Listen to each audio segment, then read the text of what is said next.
Good evening. Welcome to the February 20th Planning Commission meeting for the town of Truckee. Call to order, please. Chair Claren. Here. Commissioner Freeman. Here. Commissioner Kavanaugh. Here. Vice Chair Gove and Commissioner Taylor are noted absent. Let's please stand for the Pledge of Allegiance. Ready, begin. Allegiance to the flag of the United States of America, to the republic for which it is one nation, indivisible, with liberty and justice. Me. Thank you. Now I'm going to open the floor for public comment. This is an opportunity for members of the public to address the commission on items that are not on tonight's agenda. Seeing none, I'm going to close public comment. Number 5, approval of minutes, January 16th, 2024, regular meeting. I have 2 or 3 questions on the minutes. Dan, you made a motion and then abstained? Is that correct? That's the minutes show.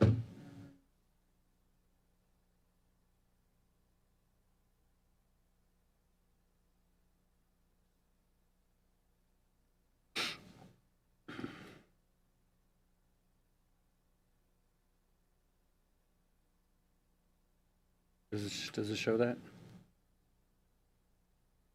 It showed that for item 6.1. Right, 6.1, that's what my notes say. I just wanted to make sure that was correct.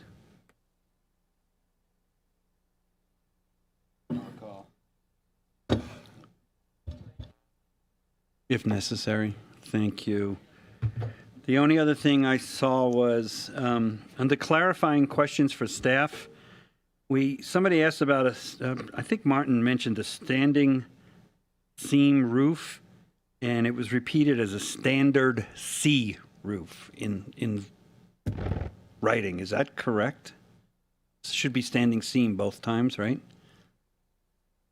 So those are my only edits. I'm taking Carl's place today. Thanks, Mitch. Other than that, I could use a motion with those corrections. I move that we accept the minutes. Second. Chair Claren. Aye. Commissioner Freeman. Aye. Commissioner Kavanaugh. Aye. Thank you. Public hearings for minor review. There are none.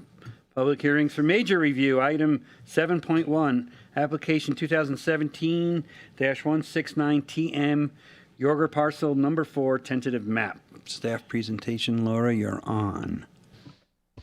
Good evening, Chair and Commissioners. Our first item tonight is a tentative map for parcel 4. This is the location of the project site. And this shows the 3 different parcels that make up parcel 4. It's within the Jorger Ranch specific plan area, so you can see in the diagram down in the corner here the different zoning districts. A little bit of background on the project. The specific plan was adopted in March 2015. Along with that, an EIR was certified and zoning map amendments were adopted by the council. In April 2017, a parcel map was recorded for Jorger Ranch. In December 2017, the tentative map application was originally submitted. We went through a couple rounds of resubmittals, deemed the application complete for processing in 2022. And since then, the applicant team and the engineering division have been working on the infrastructure requirements. Those were completed in October 2023, which brings us to tonight. This is the approved parcel map for Jorger Ranch, showing parcel 4. And these are the zoning map amendments that were adopted by the council in 2015. The current application would subdivide the 3 existing parcels into 7 lots. And no development is proposed as part of the current map. The reason we're bringing it to you tonight is that the commission is the review authority for tentative maps with 5 or more parcels. Here is the proposed tentative map showing the 7 different lots. Most of those are located north of Brockway, and then we have lot 4 down here along Hope Court. This project was deemed complete in 2020, so it's subject to the requirements of the 2025 general plan and the 2015 Georgia Ranch specific plan. The designation for the site in the general plan is planned community, and the specific plan was adopted to guide future development within the plan area. Includes key concepts like economic diversification, regional business clustering, and open space protection. As I mentioned, the zoning was put in place back in 2015, and the tentative map substantially conforms with the lot lines that were envisioned in this specific plan. Parcel 4 was identified as future development for light industrial, commercial, workforce housing, and open space. And this subdivision would be the next step towards development of those parcels. We worked with the applicant team to refine the lot boundaries that were originally proposed to make sure that those were consistent with what was shown in the specific plan and the zoning. There were some discrepancies based on the fact that the acreages in the specific plan excluded the right-of-way from Artist Drive. The location was supposed to be conceptual, and the plan said that the actual location would be determined when a project-specific site design was proposed. And then there were some other minor discrepancies based on the zoning map amendments. They were similar to what was in the plan, but not exact. So we worked on resolving those as part of this application. With the current submittal, planning and engineering have both determined that the lot lines substantially conform with the previous approvals and are consistent with the requirements to avoid environmentally sensitive areas on the site. That includes the no-build area that's OSP, which is open space protection. That was put in place in the specific plan to avoid disturbing the wetland areas. And it's our opinion that the proposed map is consistent with the specific plan requirements and previous approvals, and that the required findings for general plan and specific plan consistency can be made. In terms of development code, the specific plan is the controlling document for development within the plan area, and the specific plan policies and standards govern when there's a conflict between the plan and the development code. But all other development standards in the code apply, so any future development of these parcels will be subject to those standards. And then the development code also has requirements for the tentative map processing, and the commission can approve the map only if the required findings can be made. We provided a set of recommended findings as part of the resolution. Our recommendation that with incorporation of the recommended conditions and the required findings, that the findings to approve the map can be made. We've also determined that no additional environmental review is required because the project is consistent with the EIR that was certified for Georgia Ranch specific plan. As part of that, a range of environmental impacts were identified and mitigation measures were put in place to minimize the impacts. This subdivision was envisioned in the plan and is consistent with the zoning and lot configurations that were envisioned.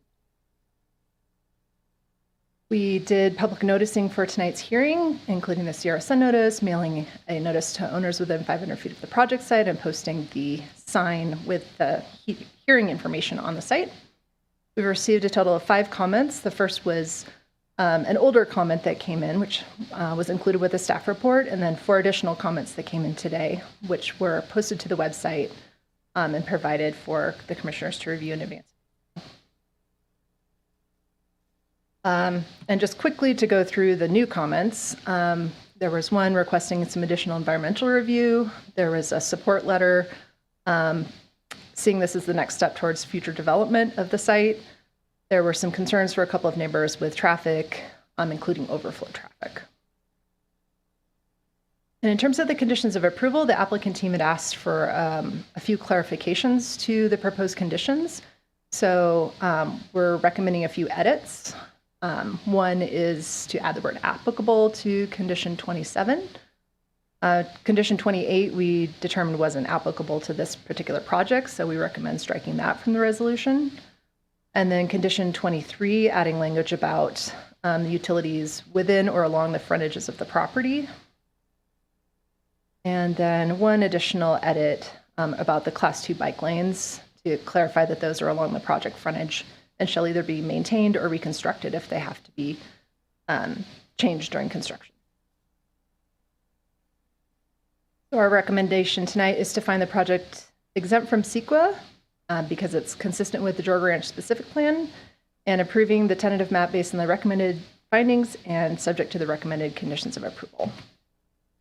Alternative actions you could consider tonight would be to continue the public hearing, require additional environmental review, You could add, modify, or eliminate any of the conditions of approval, or you could deny the map if you feel that the findings can't be made. If you take action tonight, the appeal period would end March 1st at 5 p.m. And that's all for the staff presentation. The applicant team does have a short presentation that they'd like to give as well. Could you just go back? I missed after you struck the one about mitigation measures, page 16. See that really quick. Oh, previous one. Bottom one. Okay, thank you. Good evening, Commissioners. Martin Wood, SCO, Planning and Engineering. I'm here with two of the project owners, John Renwick and Dennis Buchanan, and the project attorney, Mike Warda. And we just have a really short, I wouldn't even call it a presentation, but some slides that I put in just in case we needed to talk about certain things. Obviously, the project site. Laura, next slide.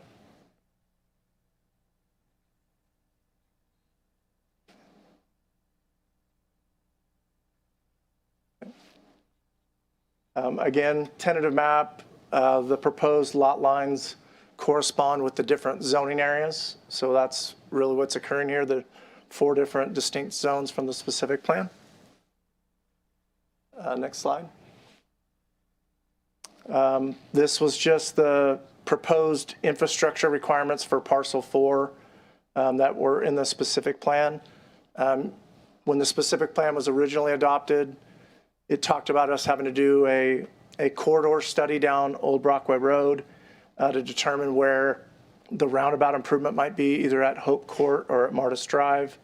It also shows the purple star there of the transit stop. And then some of the other trail networks, and then the improvements up Martis Drive. Next slide. This is just kind of an overall, one of the sheets out of our 30% design set. We went through some pretty detailed geometrics with town staff of I think 3 different options for roundabouts, one at Hope, and a 4-way roundabout at Martis, and a 3-way. And engineering staff basically indicated the 3-way is what you see here. This also has that connection to, is it the Mountain Furniture Store there? And the improvements up Martis Drive. Next slide.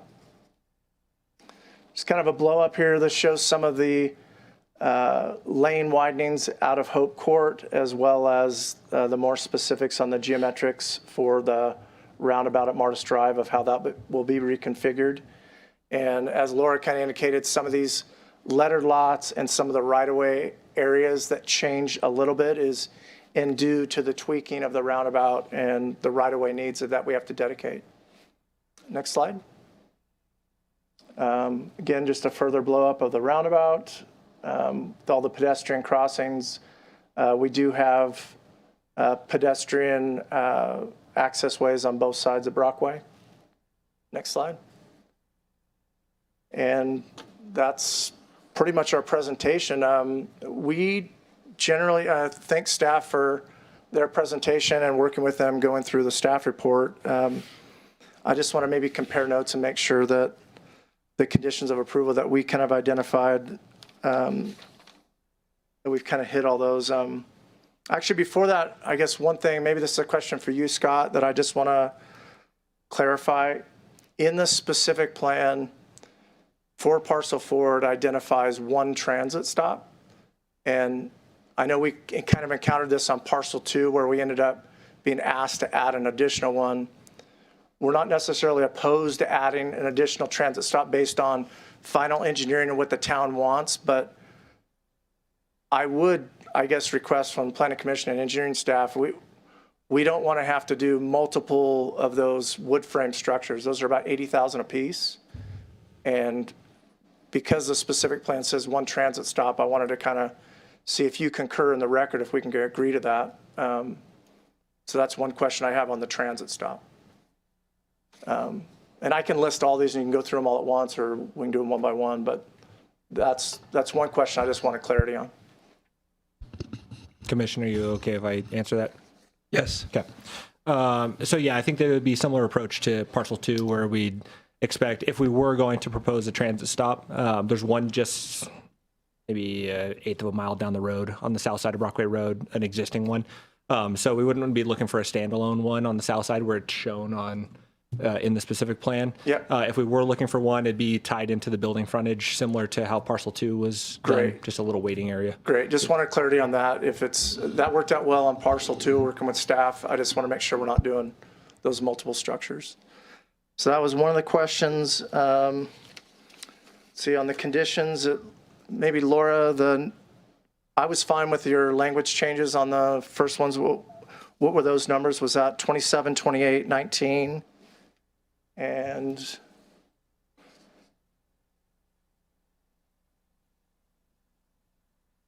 okay, 28 is, we agree with that being striked.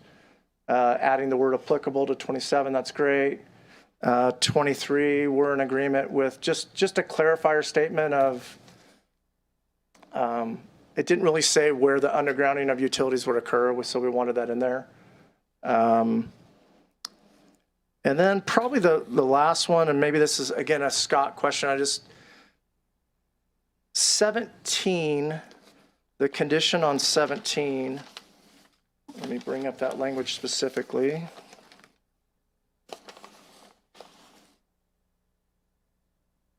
So 17 is kind of a big condition, right? That describes prior to building, grading permit issuance, or final map recordation, whichever occurs first, all the public infrastructure that's kind of shown would be required.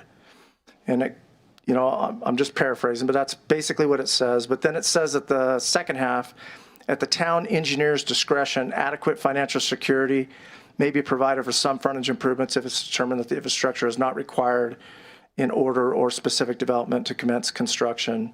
No certificate of occupancy will be issued until all required infrastructure is constructed to the satisfaction of the town engineer. So I guess first I would say we're in agreement with no certificate of occupancy until those improvements are done. And you can add this, but from my understanding, the town's concern on all these projects, not just this project, but is you guys want to make sure everything is designed and the common infrastructure is going to be constructed or constructed.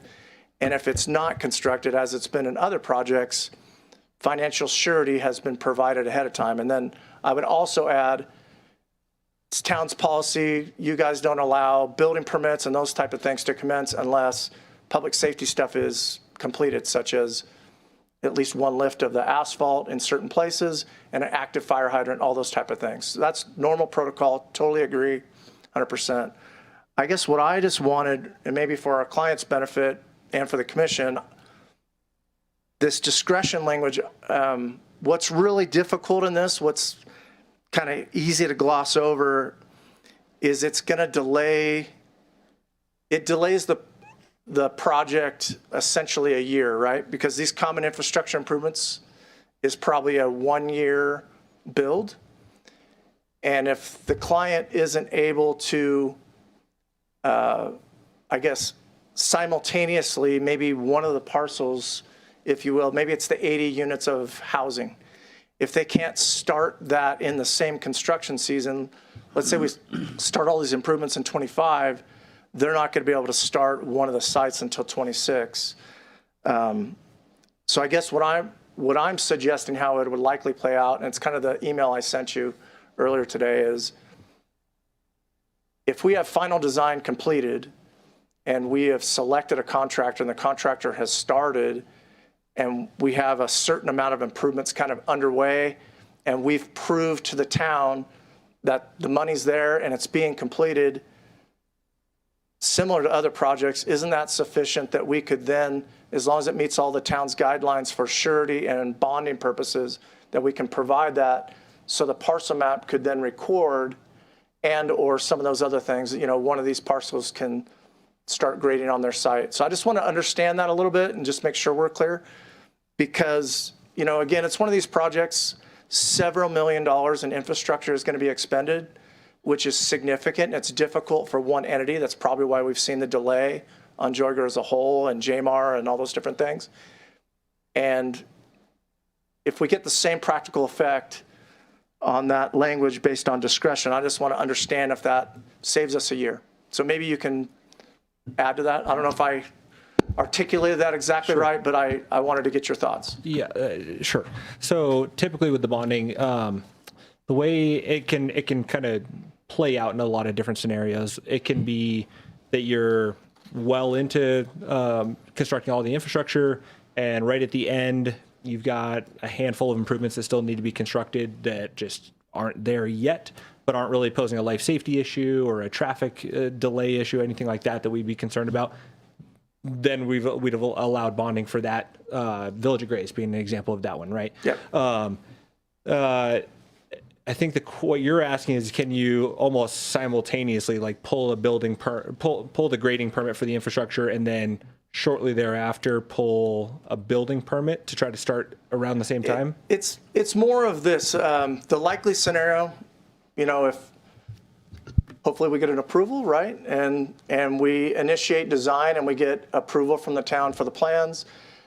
They select a contractor and they want to go and get this common infrastructure, and they start. Then what every developer wants at that point, once they start expending millions of dollars, if the parcel map can record based on having a bond in place while they're simultaneously installing that stuff, it just allows them to recoup, some of their money sooner. Because, if you look at the specific plan on the implementation section, it kind of talks about, it has safeguards like, hey, the new owner has to show the town that they've paid for their portion of the improvements. Well, nobody's going to pay for their portion of improvements unless they own one of the parcels, and that requires a parcel map to record. So it's kind of this catch-22. I guess what we're asking, what we think is fair, in conformance with what the language says, is if the plans are approved, the contractor has started, and an appropriate surety is proposed and provided to the town, whether bond, letter of credit, whatever you guys accept, that at that point they could record the final parcel map. That just gets some of the other players that want to buy some of these pieces, allow them to convert, they get some money going back in their direction. And it really just saves a year, potentially also, that one of these prospective buyers would then start working on entitlements on one of the pieces that they purchased. Sure. I can't give like clear yes. The town engineer would be in support of that. Typically, and we can only rely on like what has been done in the past. Typically, what we're seeing is that a developer will come in one summer, will be constructing the infrastructure, especially when it's a road or some type of public infrastructure like this project will have. It'd be different if all the improvements were on site and we weren't really looking, and it was just frontage improvements. Maybe then we're having a different discussion. Because we're talking about a public roadway that needs to be built to access the properties.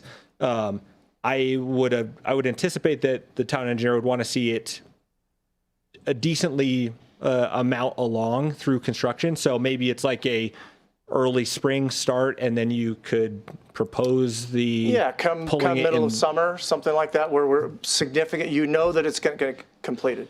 Yeah, again, that's why it's written the way it is, where it gives the town engineer the discretion, because it really depends on where the project's at that time. There's really no like when you're 50% done with the infrastructure. It's not a threshold thing.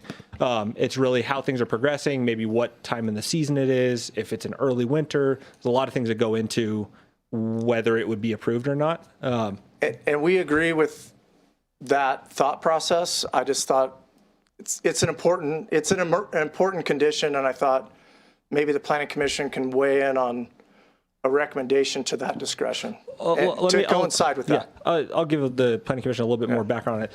The issue with doing the bonding approach is that the last thing the town wants to do is have to call upon a bond to actually have the work completed if the developer doesn't decide to move forward with it. So it kind of puts the town into a bind there of how does the town proceed if the developer walks away from the project. So we try to limit, I guess, the exposure to risk associated with really accepting the improvements and allowing another project like the affordable housing to move forward when the infrastructure isn't there to support it. So just for your kind of consideration. So, yeah, that's what I wanted clarity on, just, and for the planning commission to maybe give your 2 cents. But other than that, we're in agreement with the modifications to the conditions, the mitigations. We're excited to move this portion forward on the project. So thank you. And we're available to answer any questions either the commission or staff has. Thank you. Thank you, Martin. I wanted to be sure I understood, you're okay with the text of condition 17 as it is now, or did you have a specific change you wanted to see in it for this project?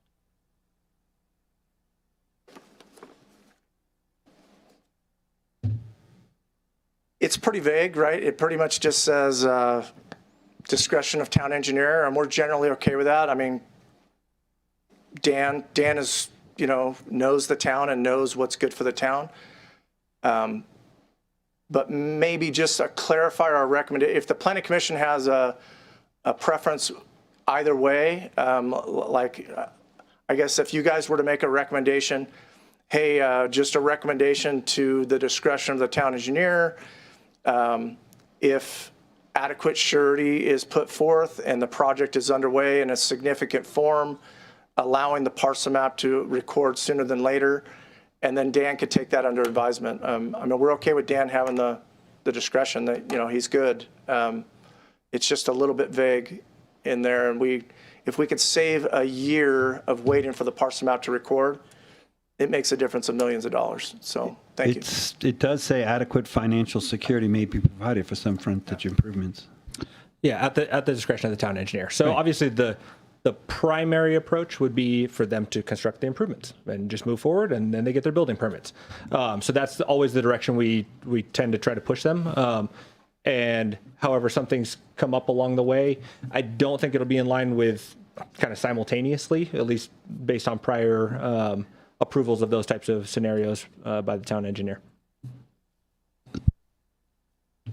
Thank you, Scott.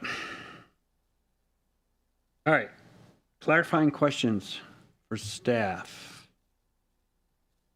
Oral, any? Dan? I don't know if these are staff questions or applicant questions. I was just curious. I see the matrix here that kind of shows what work will be done. Hoping that maybe either Martin or staff can kind of walk us through. Does all the infrastructure work get done? Is that this summer or next summer? Before the map is recorded? Yeah, it's a little convoluted in there because there's a lot of mitigations that are listed that kind of all-encompassing of Joyga Ranch that haven't been constructed yet. But basically, Scott, you can jump in, but a lot of the trail segments a lot of it was constructed as part of the Raley's project, right, all the way down to the park. What's proposed, that JMAR is supposed to start construction here shortly this spring, is construction of the trail improvements along Hope Court, the frontage from 267 on the north side of Brockway Road, westerly up to essentially Martis Drive. So they're supposed to construct those. And then we did a 30% design. Some of those exhibits that I showed on my quick presentation, the roundabout, Martis Drive, all the way down to Reynolds, and some widening and some improvements along the frontage of both sides of Brockway Road, and some widening at the intersection at Hope Court would all be our responsibility, that once we get final grading and engineering permits, we would start construction of that. So yes, Parcel 4 triggers a lot of improvements.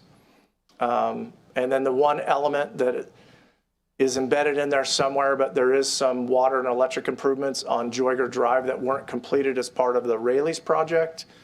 And that will have to be completed at some point to satisfy TDPUD. Did I miss? Is that pretty good? No, that's pretty good. I mean, there's overlapping conditions right now in the specific plan area where some of the Soaring Ranch conditions, such as the trail improvements that Martin was just mentioning on the north side, are tied to both projects. So whoever moves forward first is responsible for constructing those. So the condition's the same on both of the projects for that one. Gotcha. And Martis Drive is going to connect, right, without a gate or anything to Reynolds? That would be staff's recommendation. Those are my only questions. Go ahead, Coral. Did we need to change any plurals in here? Like, for example, transit stops?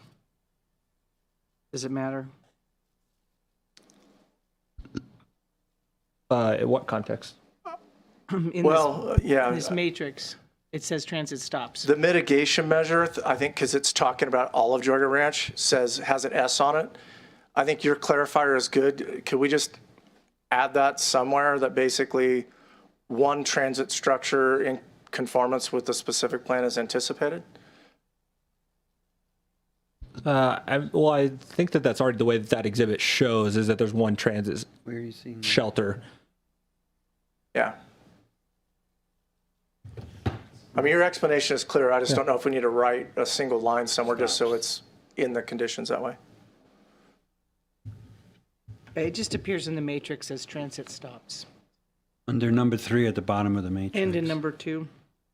Yeah, it's because the Can you pull up the matrix, Laura? mitigation is talking about all of Joyger Ranch, and there was the transit stop in front of Rayleigh's, and then we're going to be constructing one, so that's why it's plural. There it is. If the change is not necessary, that's fine, because if it applies to the whole thing, but if we need to add a clarifying sentence somewhere, that it's clear Or for just this take the project. S's off. Laura, I know you didn't want to change mitigation language. I don't know if we just add a last condition number. You could add a note to this table, just saying that there's one required for That'd be this great. project.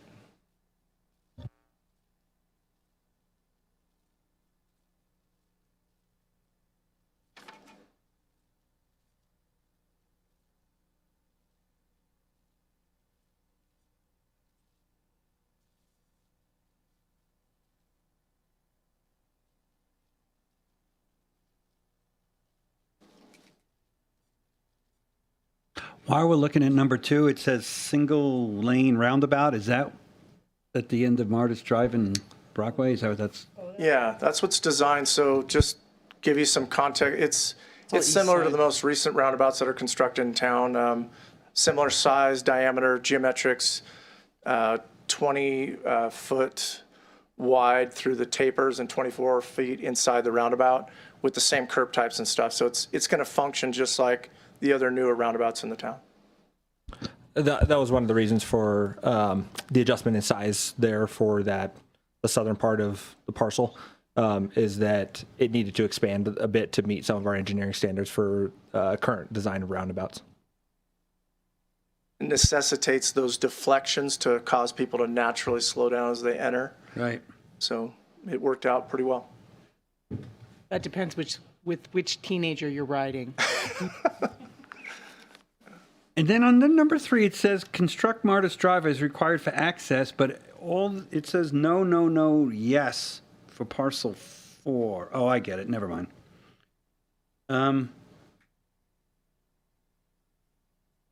No access easements. Number 21 brings up a no access easement. Yeah, so that's along Brockway Road. Standard condition language when we're trying to restrict access to the development in certain ways. No access easements are along frontages where we want to make sure that they don't come in and propose a driveway. Yeah. And Caltrans already has no access easements recorded all the way along the highway. So it just forces us to use the connections that we've all agreed on. That's like that connection to Mountain Home Center being moved to there. Yeah, that was part of the specific plan. That was a condition that was derived and required just to not limit their access in and out of their parking lots to make that better. Also a requirement of their approval as well. Of the original Mountain Home Center approval was to tie into a future Martis Drive when it was to be constructed. Got it. Who's going to own Lot C? It's to the west of Martis Drive, the new Martis Drive. There's that little skinny that a bike path is going on. Yeah, it'd be an open space, owner maintained. Who's the owner? All the parcels will be owner. It would act like an HOA parcel for fuels management and maintenance. Yep. That's all I got. Any other clarifying questions, Dan? So this year we'll see construction start? I see Dennis nodding. I think he wanted to get through this hearing to make sure there was no hiccups. And we've been talking about actively kind of getting the final designs done and into the town for review. So that is the plan. Nothing from Coral? Scott, how many roundabouts are we gonna have in that road? 5? From what length to what length, I guess. From 267 to the train tracks downtown. Yeah, 5 or 6. When they're all completed. When they're all completed, yeah. Yep.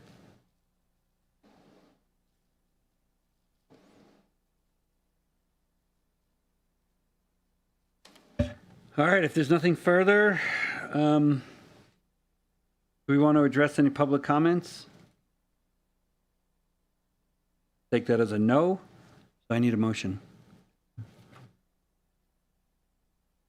Oh, I need to open for public comment. We need to open for public comment, then we're going to deliberate, right? All right, so now's the time when I open for public comment. So anybody in part of the public that has a comment on this particular item, 7.1 on the agenda, to speak now.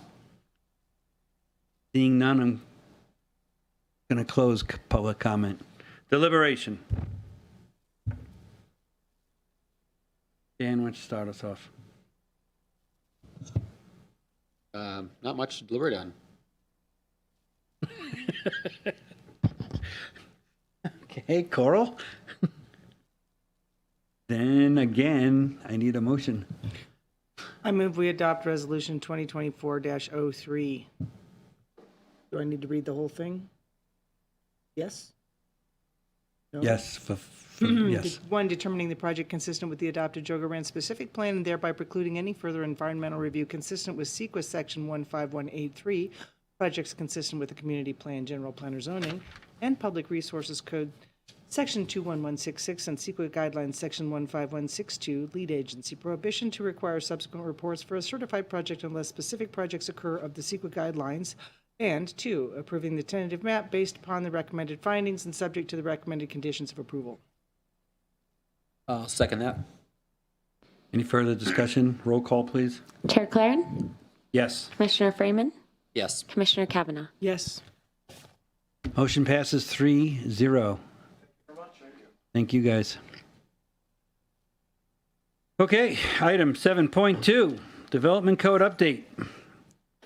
Zoning district regulations, trailhead parking, retaining walls, downtown parking, home occupations, detached living areas, food trucks, demolition review, and cleanup amendments. Staff presentation, Laura.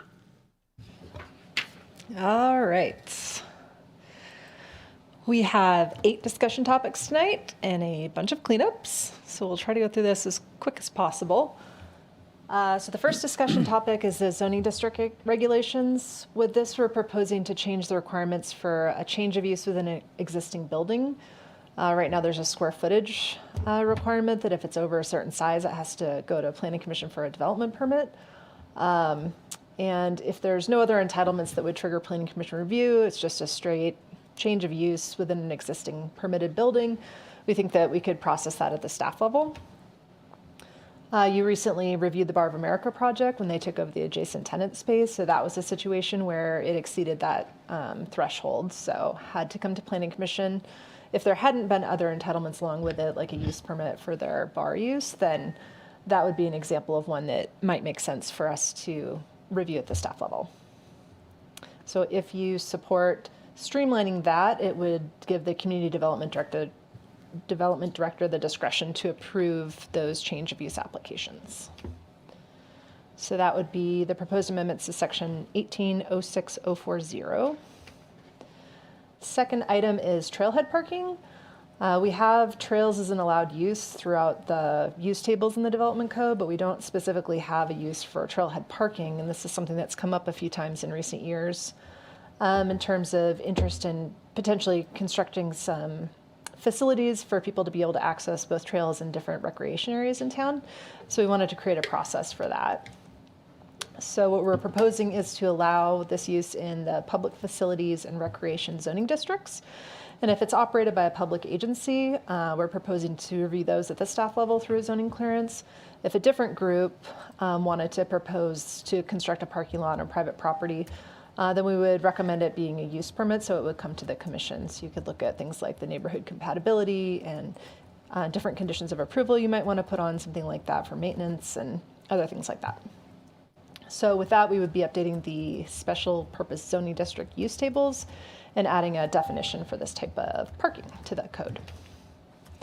So that would be section 1816030, table 2-10, and chapter 18220. The third item is something we've been working on with our engineering division. Currently, there's some discretion for the town engineer to approve retaining walls in a front yard setback as long as it doesn't affect the front or street side traffic visibility area or interfere with the snow removal operations. But we also have a different requirement in our code that a retaining wall over 6 feet needs to go through the variance process.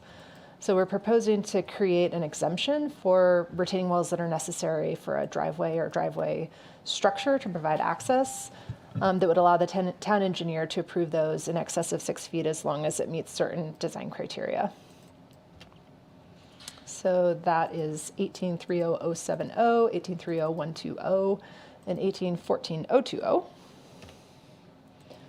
Next is downtown parking. We currently have a minor use permit requirement for alternate parking plans and other types of parking proposals that a developer might request in order to provide off-site parking for their project. A lot of projects downtown are exempt from parking these days under the state law. So what we're trying to do is make the process a little more streamlined. If someone wants to voluntarily build parking to support their project, allow that to be approved either by the community development director if it's on private property or the town engineer if it's in the public right of way. So that would be amending section 1848110. Next up are home occupations. Right now we have certain activities that are exempt from needing a permit to operate a home business, like if you just have an office where you're working by yourself at home. Then there's our standard home occupation permit, which comes with certain criteria. That's just approved at the staff level. And then for larger home occupations, the current requirement is for a minor use permit. So that goes to the zoning administrator. Those are typically uses that are a little bit more intense and could have more neighborhood impacts. We're proposing some language to clarify that the requirements for a standard home occ also would apply to the larger businesses. The current language in the code is a little bit confusing because it seems to exempt potentially projects from needing to meet the regular requirements. So that's 1858120. Next is detached living areas. So this is an area that's within a detached structure on a property. It's used as additional living area for the family or their guests. It can't be rented out separate from the home. It's usually something like a guest room or home office or other conditioned living space. So right now the size is based on either 50% the size of the main dwelling or 800 square feet if it's less than an acre or 1,200 square feet if it's 1 acre or more. We have some similar size requirements for accessory dwelling units, and then junior accessory dwelling units are limited to 500 square feet. So one thing that we're seeing is that a lot of jurisdictions are limiting the size of detached living areas to try to incentivize ADU construction. One of our planners did a bunch of research and looked at what other jurisdictions are doing and made a pretty comprehensive list. And a lot of them have size limitations. A lot of them are also restricting full bathrooms or wet bars to try to encourage people to build an actual ADU if they want this additional living area. So we're proposing to limit the size, but allow a full bathroom, not limit the other things that we currently allow in a detached living area, so that there could still be that flexibility. But if an owner wanted a larger living space or they wanted cooking facilities in it, then they could permit it as an ADU. So that's section 1858220F. Next is food trucks. We currently have an exemption from the temporary use permit requirements. If it's a food truck that's on developed private property, needs property owner consent, can only be there for 6 hours, can't interfere with pedestrian or vehicular access, and has to comply with environmental health requirements. So we're recommending some changes to clarify that you can have one food truck on a parcel when it's operating. The language is a little unclear right now what happens after the 6 hours, and we've had some requests from property owners to be able to keep the food truck on the same property if they own it and store it on the same site. So we came up with some criteria. We thought that that could make sense. Then clarifying that the use needs to be a commercial or non-residential use, and engineering had requested that we require the food truck, because it's essentially a mobile vending unit, which is attached to a vehicle or part of a vehicle, to be on a paved surface, which would comply with our requirements for vehicle maneuvering and parking areas. So that would be changes to section 1862030 and the definitions chapter 18220. And then the last discussion topic is demolition review. So under our current standards, we require this for any historic resource that a property owner wants to demolish. And that can be a complete demo or a partial demo if they're just tearing down a part of the building. And this process is required to discourage people from removing historic structures from the historic district and to prevent partial demos that would negatively impact the survey rating for the property. So typically, removing features from a resource without going through demo review would only be allowed if you're restoring the property back to a specific period of significance under the Secretary of Interior standards. In reviewing historic design review applications in the past couple of years, we've come across a few different projects that we think maybe could benefit from some additional flexibility. So if someone's removing a feature from the building and it's not a critical component of the building, it's not specifically identified in the resource inventories needing to be retained, and it wouldn't negatively impact the overall rating of the building. We think that it makes sense for the community development director to have some additional discretion to exempt those kinds of projects from the demo process to hopefully incentivize people to make investments in their buildings. And then along with that, we think that we should look at our enforcement standards. The way that they're written right now is a little bit confusing. There's some fines or jail time requirement to reconstruct the structure or prohibit the use of establishment of any use on the property within 5 years. But the language doesn't actually say how or who is supposed to impose any of those enforcement actions. And we've also seen some issues with once a structure has been demolished, it's basically impossible to meet the requirements for a historic demo because you're supposed to do some analysis and provide a bunch of documentation to support the request to remove the building from the site. Once the building's already gone, you can't really do that. It's basically after the fact at that point. So we wanted to come up with a process to deal with that kind of situation that would make sense.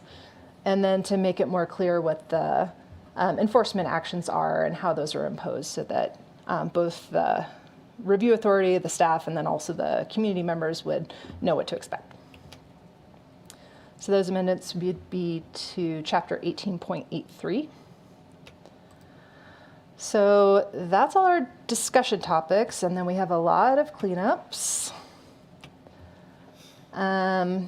So we can go through these pretty quickly, I think. The first is revising the general development standards for the height limit to make it consistent with the residential development standard tables.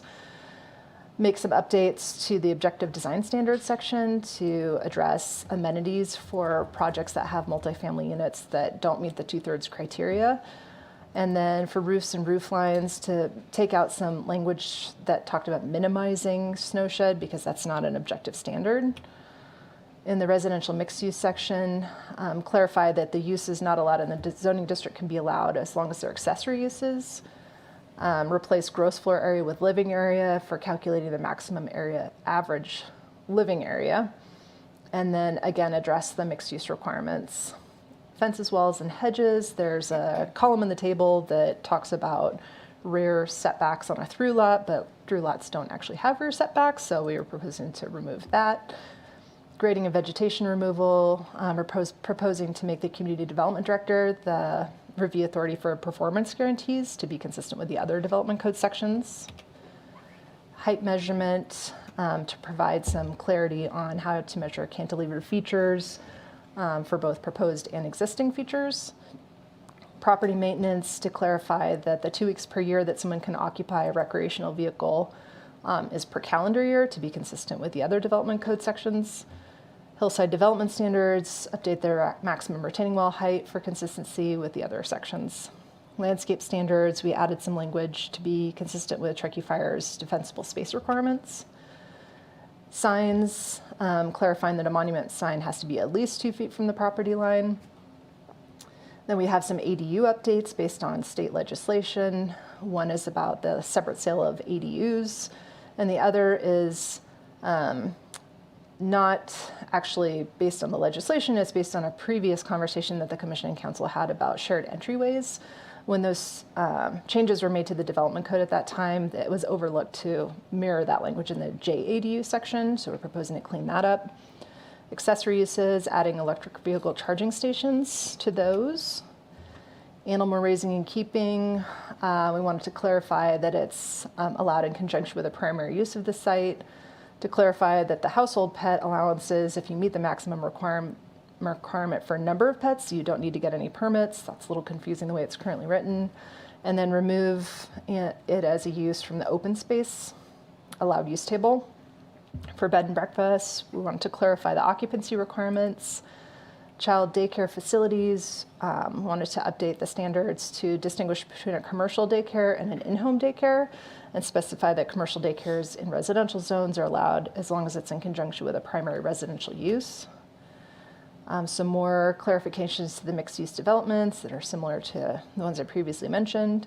Outdoor sales and display, provide some clarifications on those needing to be on private property, not impacting traffic visibility, and basically be consistent with what we currently require for A-frame signs. In the residential accessory structure section, we have an allowance that additional height is allowed for garages. We wanted to make it clear that you can have not just a garage, but also living area above a garage as part of that. Historic design review, we're proposing to create a streamlining template for exterior paint, which is already has exemption criteria in the code. It's just not one of the specific streamlining templates we have. Wireless communications facilities, we added a new chapter to the code. Last time we did a code updates that we didn't add a section to the actual procedures, so we're proposing to add that. Some language for the SB9 section to comply with state law, add cross-references to the affordable housing controls to clarify the AMI limits if it's a density bonus project. And then in the density bonus section, there's some new state law with some additional density bonuses that are now allowed. Inclusionary housing, added some cross-references there for the AMI levels. And then workforce housing, we provided some language to clarify how you calculate fractional calculations. And that brings us to definitions. We're proposing to remove accessory structures because it's already duplicated in residential accessory structures. Update the animal raising and keeping definition, the detached living area definition with some specific examples of what those are. Add detached cabins to the hotels and motels definition.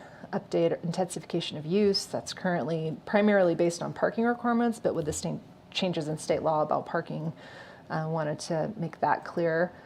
Add definitions for truck stop and workshop. So that would be approving all of those cleanup amendments. So our recommendation would be to adopt Resolution 2024-04, recommending to the Town Council approval of the Development Code amendments and finding them exempt from CEQA. And then this is our last round of regular general plan or regular code amendments that were under the old general plan. We're going to be moving into general plan implementation. So next time we bring you code updates, that's what you'll be seeing. And that's all I have. Thank you. Thanks, Laura. So, staff presentation discussion. I'm going to open up public comment now. If anybody that has comment on this particular item on the agenda. Seeing none, I'm going to close public comment. Do we get to discuss this now? Right? So can we go down the list? Number 1, zoning district regulations. On the resolution, you have the actual verbiage that's going to be changed, right? In blue, struck out and ever. So for me, permit, the number for the first one, 1806090, permit requirements, it's 1A1, and then A and B sort of sound similar. I was confused on the change there. So A says for non-residential projects, new structures or additions to existing structures with a total gross floor area of less than 7,500 square feet, less than 5,000 in downtown. Or B, for non-residential projects involving a change in land use within an existing permitted structure. I'm confused with that. So basically, it's taking just a change of use application out of the requirement to meet these square footage thresholds and say that all non-residential projects that have just a change of use, as Oh. long as it's an existing permitted structure. Got it. Thank you. That was all I had for that one. Coral, Dan? My first comments are on detached living areas, so I had nothing from 1 through 5. Okay. Number 2. I wasn't sure I understood what was trying to be accomplished with number 2, which was trailhead parking, I believe. So currently, we have some trailhead parking either in the right-of-way or that was previously constructed without going through any kind of process with planning. So we've had some requests either from other public agencies or from like an HOA that were interested in creating a parking lot on private property to provide access to a trail or to the Truckee River, things like that. And we don't have a permit process for it. So that's what we're trying to create, is a way to allow that.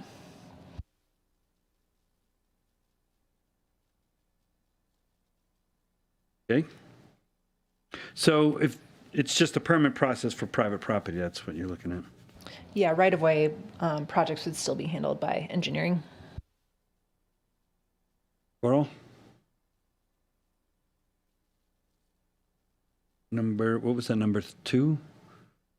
Number 3? Coral, Dan said he's got nothing. Kudos on that one, that's all I got. Number 4, I've got nothing. Dan's got nothing. Coral? No? Number 5, Dan, you said you had something? Number 5, under 13B, it excluded hand woodworking. Gotta find it, hold on.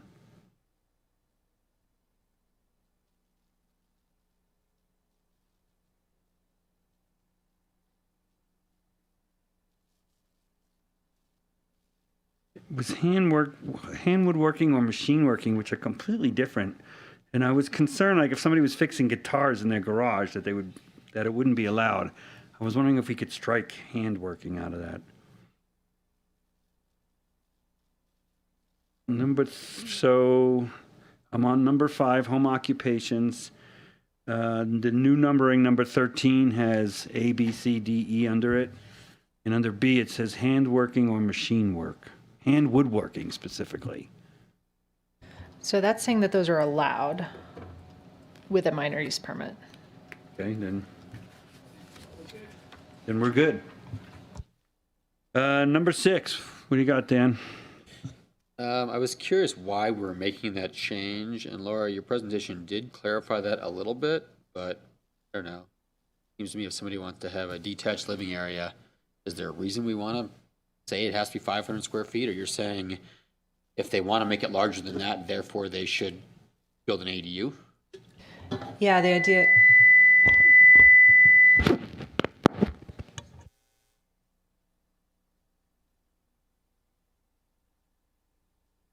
I think that was mine. Oh, was it? Okay, let's try this again.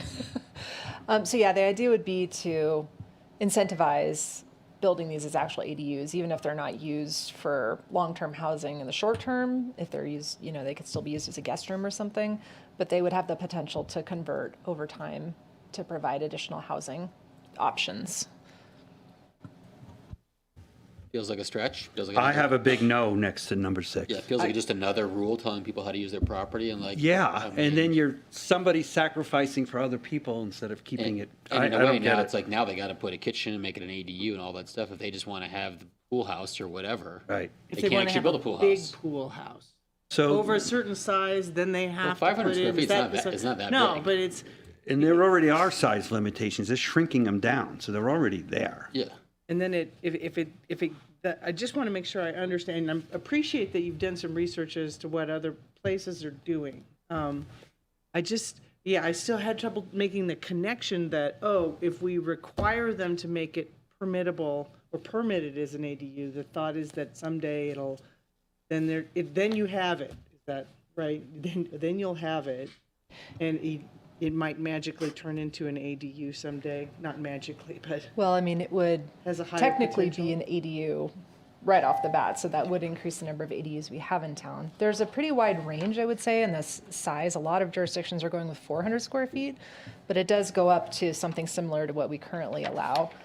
The 1,200 square feet, that's pretty large, even on an acreage parcel. I mean, that's bigger than some of the primary residences in town. So the thought was to make it a little bit more restrictive, and 500 is what we came up with. That's comparable to a junior ADU, but there is a whole range of different sizes that jurisdictions have gone with to try to. And is there any proof that restricting it actually creates those ADUs? I think in Jamie's research that she's been doing, so she's exclusively looking at ADUs right now as our part-time senior planner, that it's just an incentive. So incentives seem to be what's getting ADUs built at this point. So even if it only just increases the number of permitted ADUs, but not actual ADUs, like I don't feel like there's that strong connection there, but I don't want to de-incentivize them either. So, I mean, there could be discussion about what the appropriate size is. Maybe it's something smaller than an ADU, but maybe not as restrictive as the 500 square feet would be something else you could consider. Are you I think we should- considering I think we other should just leave it as it incentives? is. My notes say no, leave it as it is, Leave it as more it is. property rights being denied. Exactly what my notes say. Okay, I mean, you can make that recommendation to the council. Thank you. It's Dan. Next item I had was food trucks. Coral, were you okay with that? Food trucks or Oh, what? no, Number sorry, six. to go back to the Just detached living areas. Number 6, detached living areas, so leave it the way it is. You're suggesting we don't make the strikeouts that are shown here. Basically saying if a detached living area, it now has a max square footage of 500 square feet. Before it was 8 or 1,200 square feet. I just feel like what we're going to end up with is one situation in Truckee ever, or two, or a handful. That's like such a drop in the bucket. Like, why have another rule for landowners on how they can use the property? Yeah, and the size of the houses are getting bigger, so their dwelling accessory units are going to be bigger with that, so. And the 800, 500, 800, 1,200 increase with the size of the parcel, which may or may not correspond to the size of the house, often does.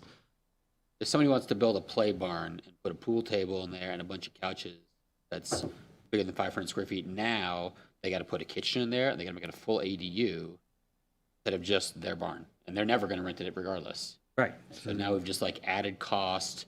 Next thing you know, they get it triggers a septic something because now they don't have enough. They have to add a bedroom. They don't have their septic system not big enough.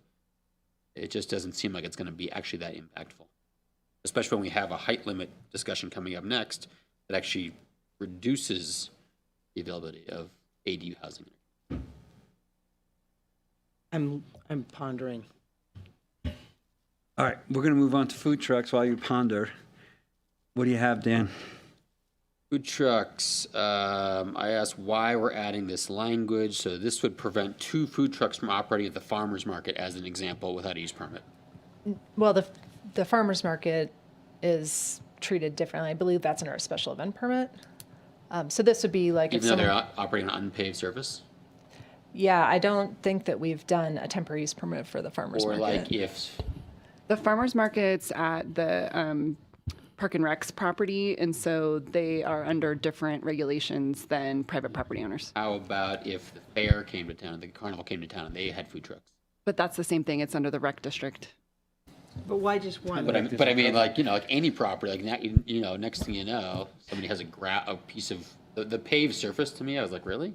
If someone wants to have a food truck on an unpaved surface, on an unpaved lot, they would not be able to have a food truck. But then it might become buried up to the axles and it would never move. But I I think that's maybe the paving I thing, don't think right? it's gonna happen. But why only one? So the exemption, that's the current exemption, is that you don't need a temporary use permit if you have a single food truck on a property for the 6 hours at a time.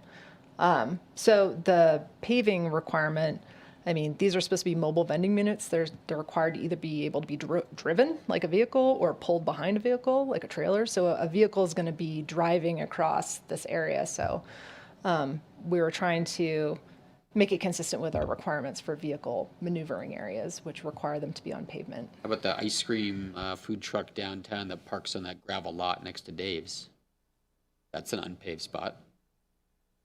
It would have to be on pavement. So that was not permitted, and we worked through that one. But, so I guess I'm just trying to play devil's advocate with this new rule. We're in a community that I think people would say would love to see more food trucks in general. And this makes it more difficult, and certainly for any kind of gathering of multiple food trucks, now you've made it very difficult, especially if it's an unpaved site. I mean, I will generally say the multiple food trucks only happens with special events from what we've seen so far, because a lot of our properties are constrained and the property owners aren't willing to restrict that much parking to allow multiples. And we do have the exceptions under our special event permits, which are usually those larger events where they want multiple food trucks. So it's just a different path. I guess to go back to the first question, what's the point of this? Why are we adding this? I think I think that we're adding the paving portion to better align with our state stormwater permit. So as we approve the scenario for, any type of food truck or any type of maneuvering, us approving that should follow our state stormwater requirements, which requires an all-weather surface on any surface that's being maneuvered on by a vehicle.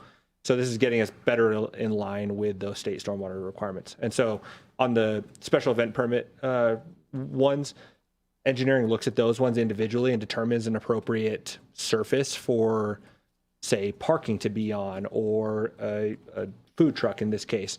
So we get a little bit closer to look at it. We're talking here about those ones that are falling through the cracks that don't qualify for a special event or get looked at by engineering to double check to make sure that it's parked where it should be. So that's where the language kind of comes in. Well, if the sites are so constrained, then there's not enough paving to park many, so why limit it to one? It seems like it'll be self-limiting. Or if it's not something that occurs, why create a regulation for it? Well, this is an existing regulation, is the one food truck per The property. one is still, was already in there? Yeah, what we're trying to add in is some language about what happens when the food truck's not actually operating during the 6 hours, because we have had requests from property owners to be able to store it on the same property, which wouldn't be allowed under the current standards. So we wanted to create a path for that. And then, like Scott said, bring this into alignment with our other standards. And we have had prior public comment from business owners who are interested in seeing the food trucks be mobile and moved off the property after the allotted hours. So I think we've taken in a lot of information from different businesses, both operators of food trucks and then non-food truck operators of businesses in the vicinity of them, and trying to blend those together with something that works. But this allows the food truck to stay on the property.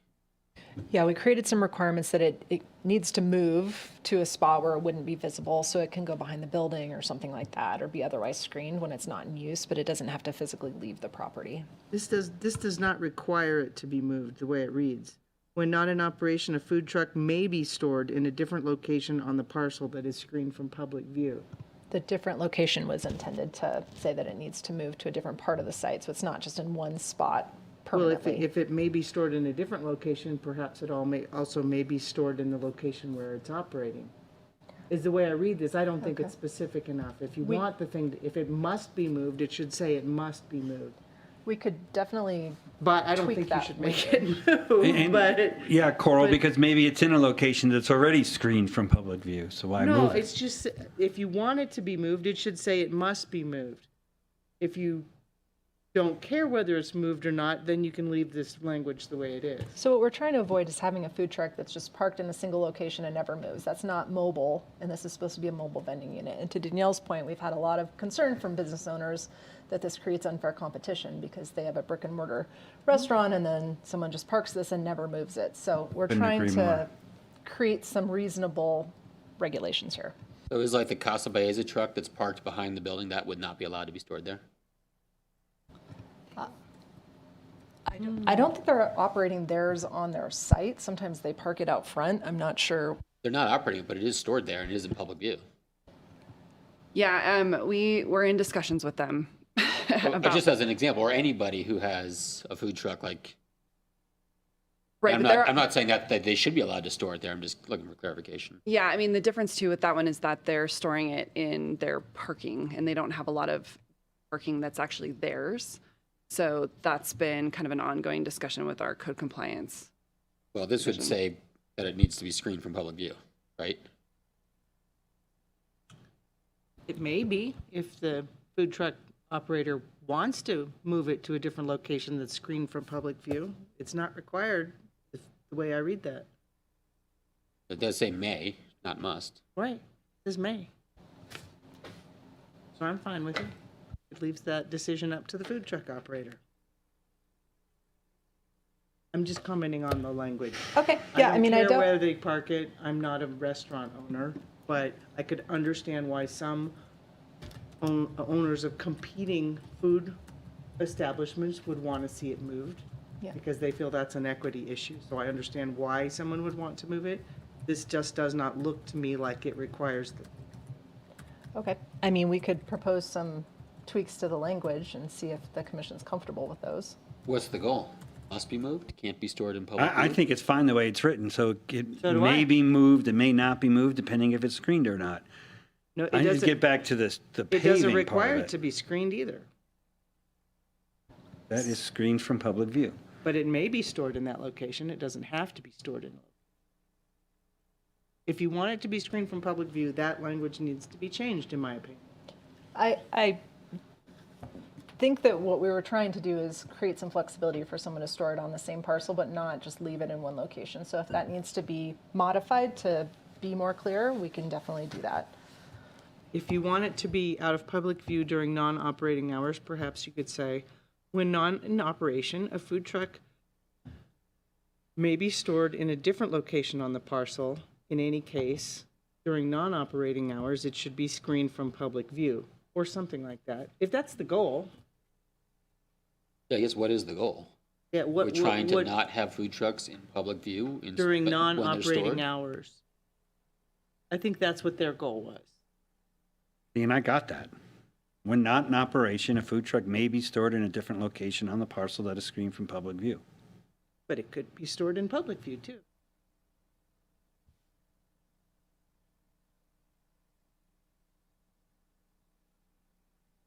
It permits storing it on site. Oh.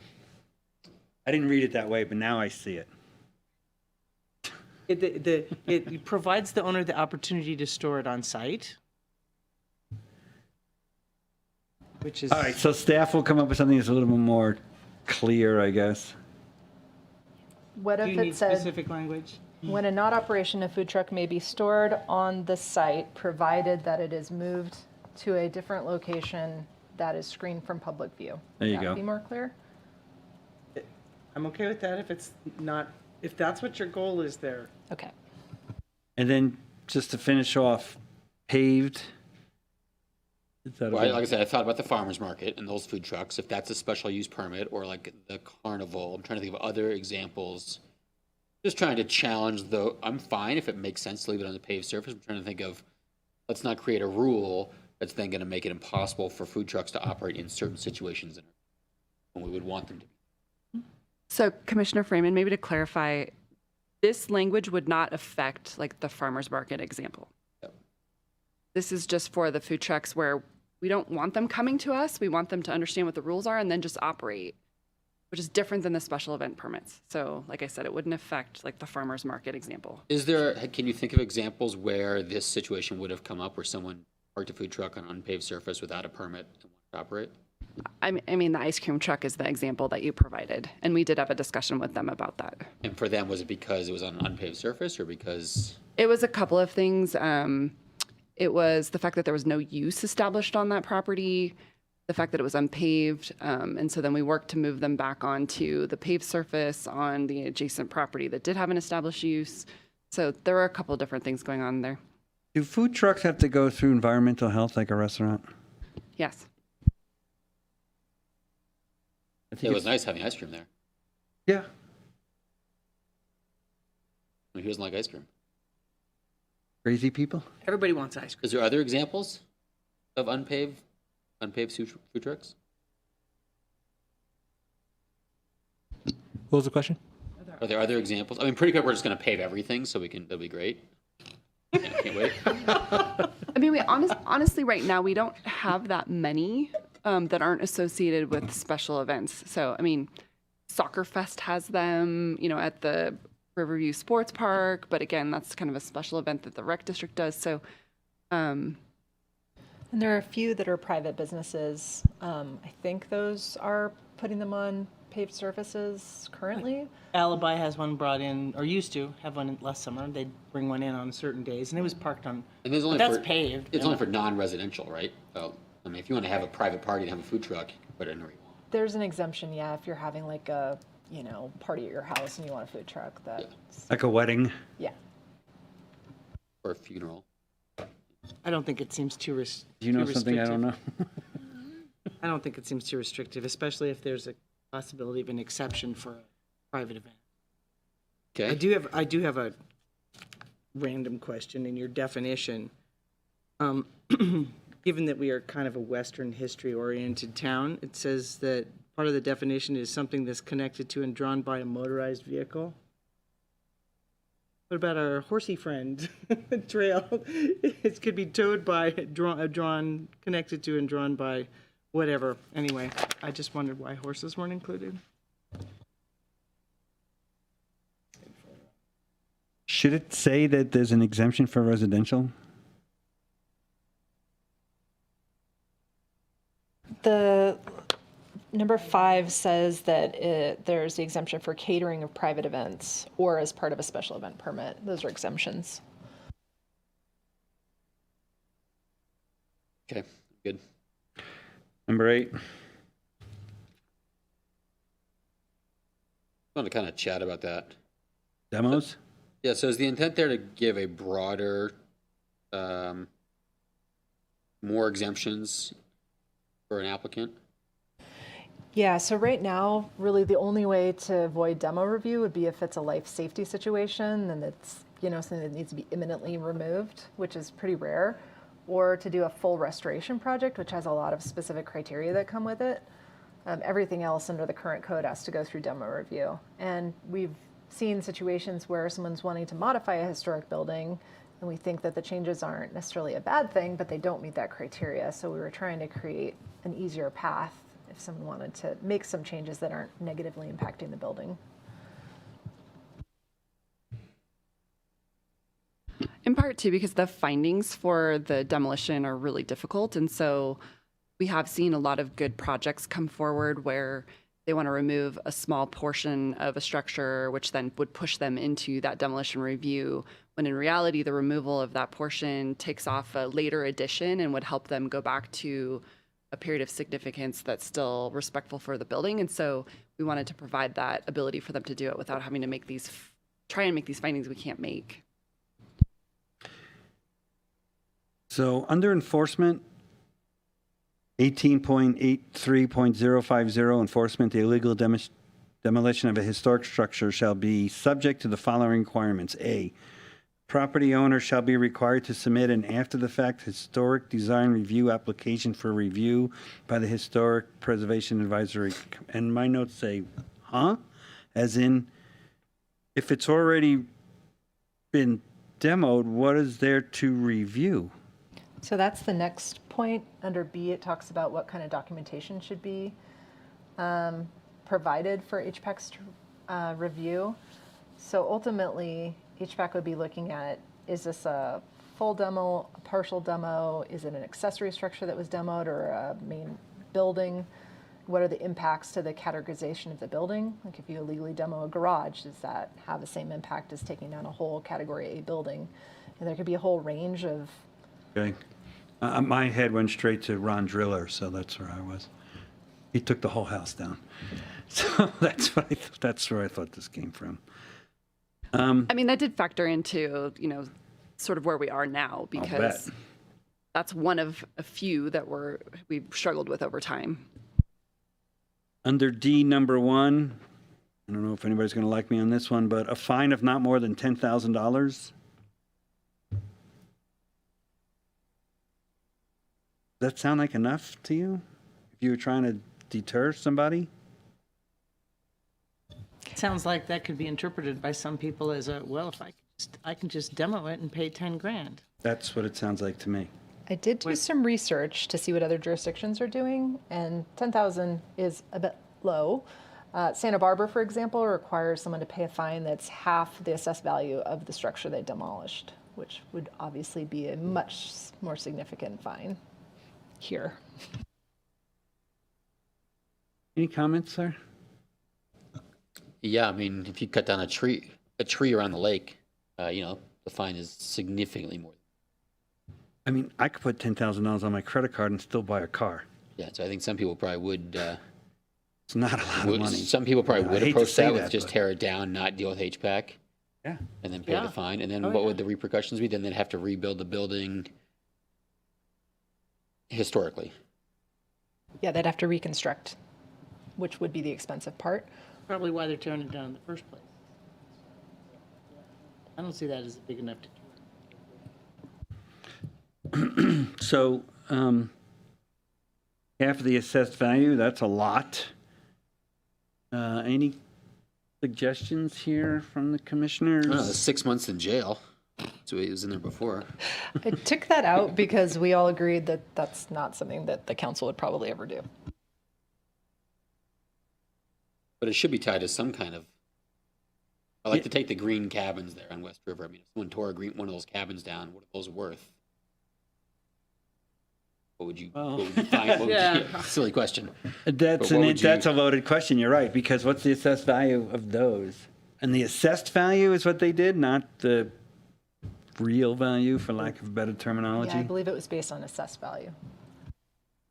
But if something So if the hasn't same cha- owner has it for Yeah, I the was gonna last say, if it 50 hasn't years, changed hands, then it's going to have an assessed could be value. even less than that 10 grand. Exactly. Who determines the fine amount?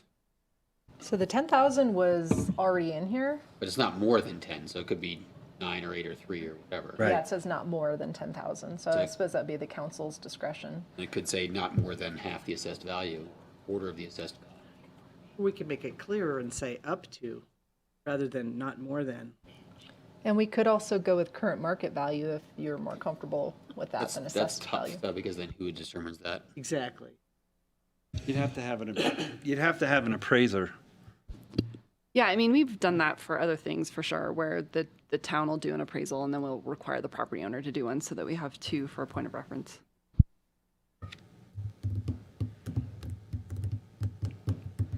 A the fine of property not own- more than half of the appraised value of the property at the time of the demolition? Sure. Up to half of the. Sorry.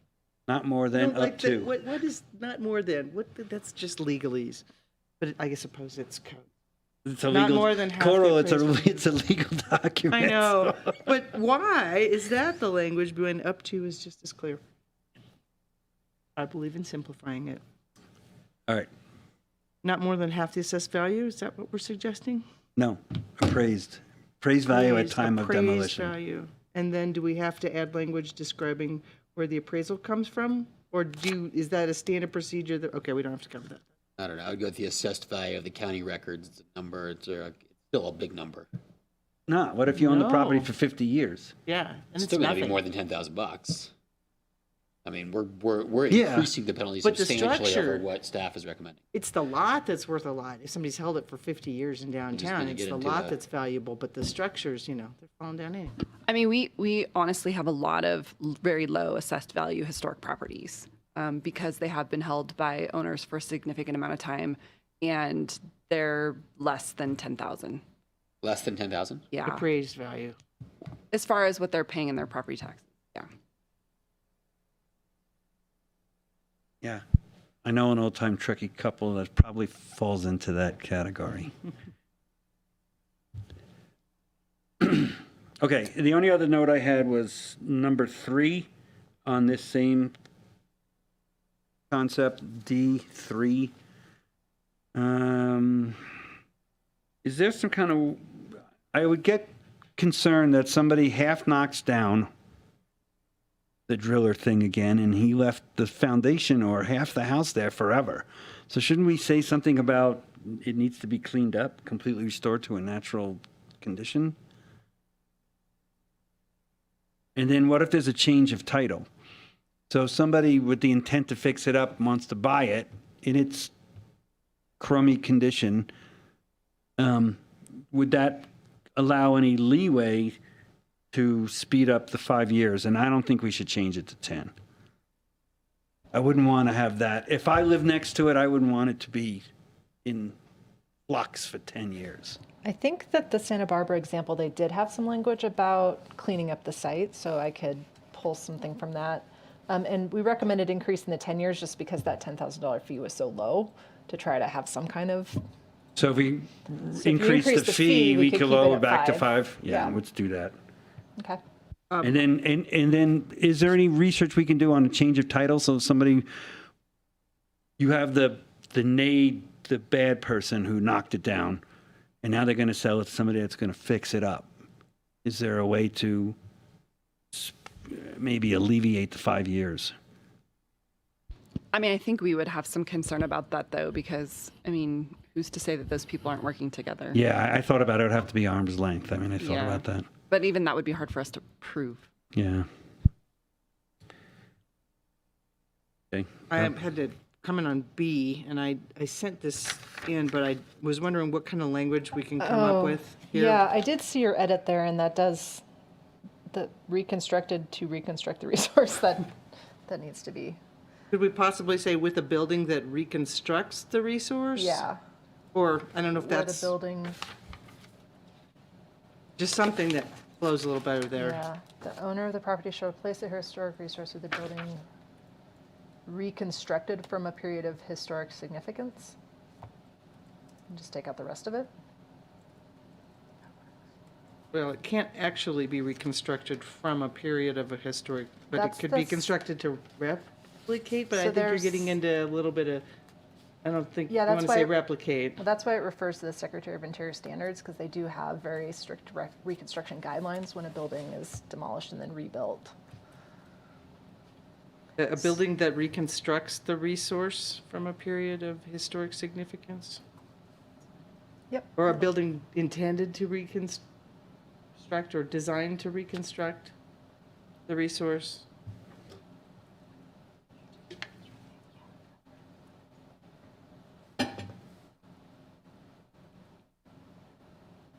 Designed to reconstruct the resource from a period of historic significance.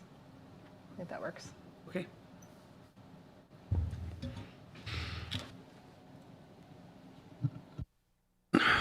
Are we going to discuss the cleanups?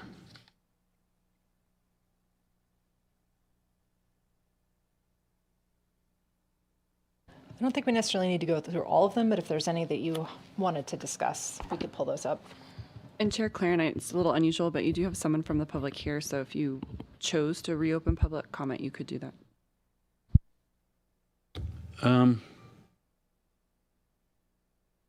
No. Thank you.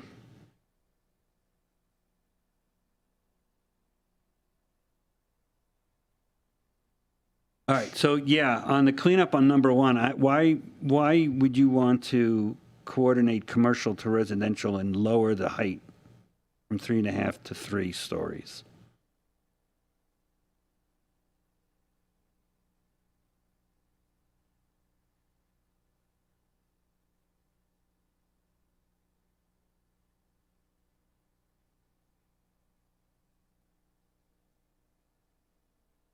Any thoughts on that, Yep, Dan? I had a couple comments. First question was, are there any currently proposed projects that will be impacted by this change? Are you still talking about the height? Yes. So I think that the 3 stories just applies to multifamily.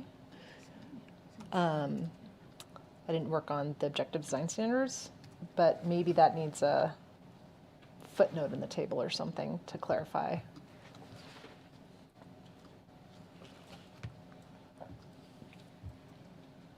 Clean up items there.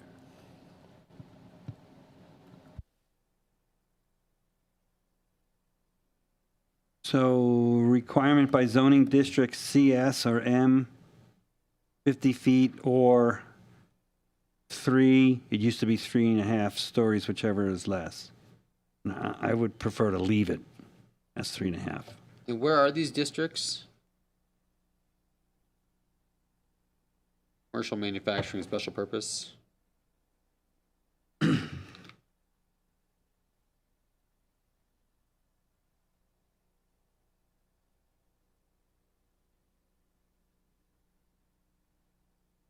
Yeah, are there any projects currently out there that would be impacted? And what's a half story? 5 feet? You know, Why even, yeah. they're not changing the height limit though. They're just changing from 3 to 3.5 stories, right? Well, that would change the height limits under height limit, right under height limit, 50 feet or 3.5 stories, whichever is less. So if you bring it down that 5 feet, it just makes it that much harder. Yeah, but now they're saying 50 feet or 3 stories. So like, what is a half story? There's actually a definition in the code of what a remember reading half it. story is. Like why? It's not actually changing the height limit. Oh, it's It 50, is. it's 50 feet or 3.5 stories. That would change it. I think we might have, with the objective design standards, there might have been a change to the half story. Maybe that's where this came from. Sorry, we didn't write this part, but give us a sec to just pull up the language for half story and see if maybe that's what triggered this. Okay. And yeah, I was also curious if there's any currently proposed projects that could be impacted by this change. First, we need a definition, then we'll know if anybody's affected. What about, I can't think of any commercial buildings that have ever built a half story, really. I mean, maybe we have some, but definitely not anything that's currently in the hopper. You store a boat in a half story? a half a boat? Half a boat. If it's a fishing boat, but other than that, probably not. Nothing with a tower. Kayak, sup.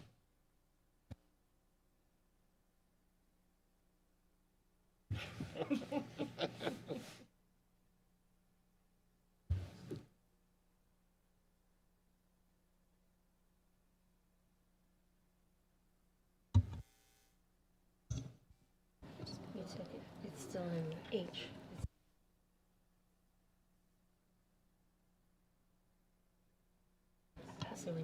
So we can get some clarification on that item. I think when I'm looking at the story definition, it doesn't look like it includes a half story anymore. So if that's the case, then that would be trying to make it consistent with what the current definition is. But if that's not what's happening, we can consider pulling that. So if there is no such thing anymore as a half a story, you're just trying to get rid of it because it doesn't exist.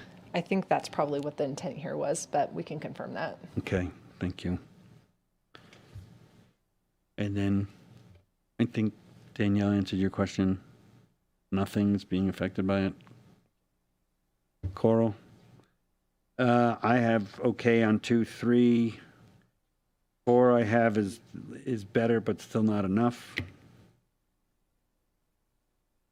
Sure. When were the objective Is your mic on?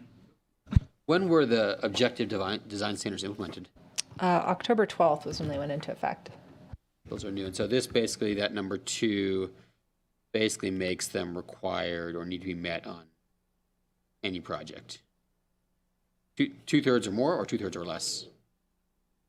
So I believe For any mixed use. it currently, so there's language that currently talks about if there's 2/3 or more in a mixed use project, but not what you do if there's 2/3 or less. And we just wanted to make it consistent.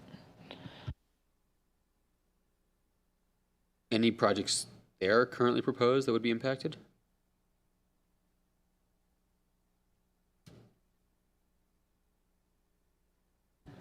Not that I can think of. Okay. Is it okay as written? Yeah, I mean, just, yeah, it's good. Just keeps the standards high. I mean, if they're already in our queue, they would not be subject to these new regulations. But I get it, if someone's doing a, They're whatever. in a design phase right now and they haven't submitted, that's your concern? No, just curious mostly. Okay. I think it's Coral, fine. number 2. Number 3, anybody? No, good till number 6. On number 3? It was a good clarification. Oh, right. You said that you felt like the change in number 4 was a good change, but not enough? Yeah. Not really up for discussion, but. Okay. So what's a through lot? It's when you have a street on both sides of the property, so you have Oh. 2 front yard setbacks. Got it.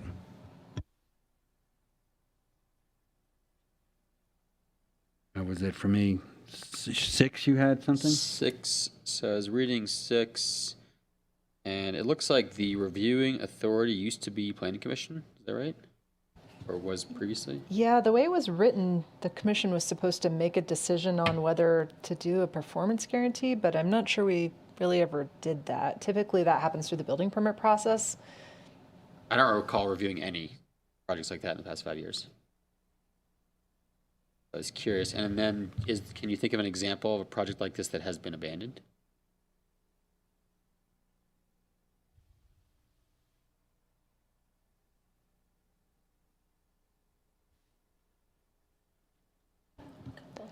There have been a couple that got approvals and maybe started the work on the site and then it languished for a long time, and that was part of the discussion about performance guarantees. There'll probably be a bigger discussion at some point about how and when we should be requiring Well, them. that was where I was going, was like, Yeah. who determines if a performance guarantee, and even take the Joger guys, you know, Yeah. if we were to approve their tentative map halfway through the project, are they gonna have to put a performance guarantee or a completion bond? Or would Yeah. anybody? It just feels like it could be an onerous thing. Yeah, we've that's talked about discretionary. whether it should be, a certain size of project, or if someone has a past history of abandoning projects, like maybe it's something that should be required just based on past experience with that particular developer. We don't want to make it overly onerous for everyone just because, there's a potential that someone could walk away. So we haven't really come up with recommendations for that yet. This was more just making it consistent with how we're actually deciding who does performance reviews or performance guarantees. And I will say the ones that we have taken in have been less than $50,000 because it's been for restoration of the site. For the bond. Yeah. And that's different than engineering's improvement plan requirements. Got it. So it'd be a restoration type of bond if someone started and then didn't finish.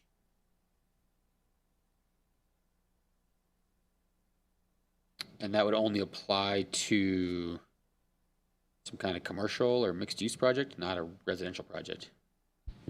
If it was multifamily, but not a house. Think about the guy's house in Tahoe Donna right there at the corner.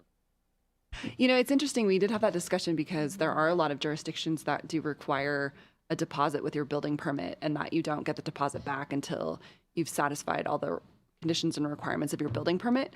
But we don't want to do that because we think we have lots of good HOAs and generally good builders in our community. So we're not interested in going down that path. But we have seen a lot of jurisdictions do that. They do that in our HOAs already. Right. That's what she's saying, because that conversation came up at the summit this morning. Okay, carry on. Number 7. My next one is 15.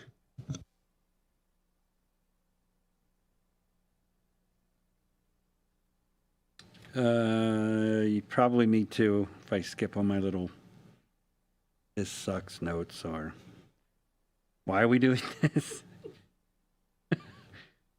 So 15, where are you at, Coral? 6, 7, 8, 9, 15, I say, what do you got there, Dan? Why can't you have a manager That's operate a B&B? exactly what I have. Why does it have to be the old couple that's had the B&B for 20 years and now I have they're the same 100 exact question. and they want to keep running the B&B, but they can't do it. Or they want to go out of town for a couple months. Because otherwise it's a short-term rental. Well, no, it's a hotel, basically, right? Yeah. A hotel, and why would we need to But distinguish it's not between a, a it's not a B&B and a short-term hotel? rental. I mean, you have an on-site full-time person there making breakfast. It's not that. Yeah, what's the Not difference the if it's an owner. Like, why- employee or why the is it- owners? Why does it need to be the owner? And then like, what happens if the owner says, I'm gonna go out of town for a month, or I'm sick, or whatever, and they find someone to operate, they're already booked? I mean, how many B&Bs do you even have in this town? I don't see why it has to. So that requirement was already in there. It said the main residence of the B&B owner. But it did have the or manager. But then we have another place in the code that talks about how it has to be owner occupied. So, But we changed this doesn't from mean the word manager to 365. the word owner. right, so we were cleaning this up to match the other section. I'd have to figure out where that other reference was that talks about it being owner occupied. Because if you wanted to leave this saying or manager, then I think we'd have to change that other section to be consistent. Do we have any B&Bs in Truckee? Yeah, we do. I don't know how lively they are, but we have the Gregory Creek Inn, and we used to have the Richardson House up on High Street. Yeah, at Hanya's Bed and So- Breakfast a while ago. That's true, yep. So the definition is a residential structure with one family and permanent residence. So I suppose the one family and permanent residence we could interpret that to be either the owner or an employee. I mean, I think that if that's something that the commission's interested in, you could just tell us that, and then we'll go back and look at all the relevant sections and see how they work together, whether that change can be made to still honor manager or owner. Yeah, I just don't feel like we have that many B&Bs anyway to have a manager operate it instead of the actual owner. And I think the idea behind this is it's primarily supposed to be a residential structure, which is why a B&B is allowed places that a hotel isn't. If you have an employee running it and nobody's actually living there, that it's not your house, then it becomes more of a commercial business. But I'm okay with it being the primary residence. as It's long as it's a just- primary somebody has residence to of live It's just someone, they don't actually have to be the owner. The owner. of the Right, so property. even a manager or an employee that lives there. Lives there that's- full-time. Right. Yeah, but you might even have a situation where someone owns the property and they say, hey, manager, you can live there for free, you run the B&B. Right, that's what I'm saying. As long as they live So- They there. have 2 8-hour shifts or 3 8-hour shifts. So if we changed it to just say the primary residence of the owner Or or manager. manager, and the owner or manager shall reside on site for the entirety of the visitor stay. There you go. Okay. And like Danielle said, we can just cross-check and make sure that's not creating any other inconsistencies. Thank you. What's your next number? Next one was number 19. Coral? Okay. Go for it, Dan. Find this in here. Accessory So structure, 19, 58,220. it sounds like basically if someone has, so this is saying that if someone could not permit the space above their garage as living space if the garage was taller than the main house. The way it's currently written says the garage can be taller, but it doesn't say if you can have living area above the garage. And so we ran into issues of figuring out how to actually apply that.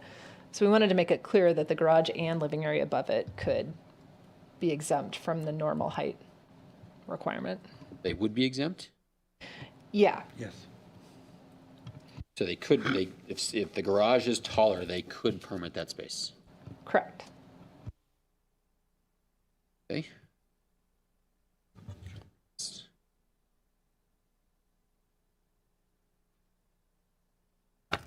Coral, what's your next number? Doesn't have one. 21. 21. What do you got on 21? Does this mean we don't have to review more cell phone tower applications? They will go to the zoning administrator now, We not the have no planning commission. impact over anyway, right? Basically. There's little discretion, yeah. We're streamlining.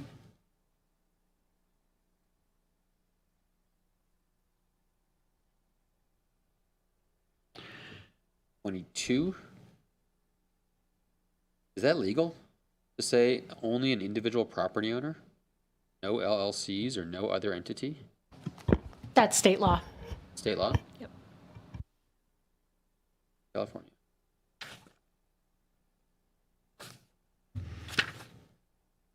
And 24. What do you got? Could not find a section 18.212.170 in the development code. It ends at .160. I believe it's a new section That's that not we, in the October. yeah, it's new state law that we had to add to our density bonus chapter. It's not on the town website. The new section is called additional density bonus. So you could basically put density bonus on top of density bonus now. I couldn't comment on that because I couldn't find it. So it's just in the draft language because we just added it as part of this. It's all, But it says additional density bonus shall 212, be granted for housing developments, provide blah blah blah in compliance section. So is that the section? That one. Yeah, it's Yeah, that's referencing the the new section section. that would be created. be this- that Because we will had be to the give new it a section. number.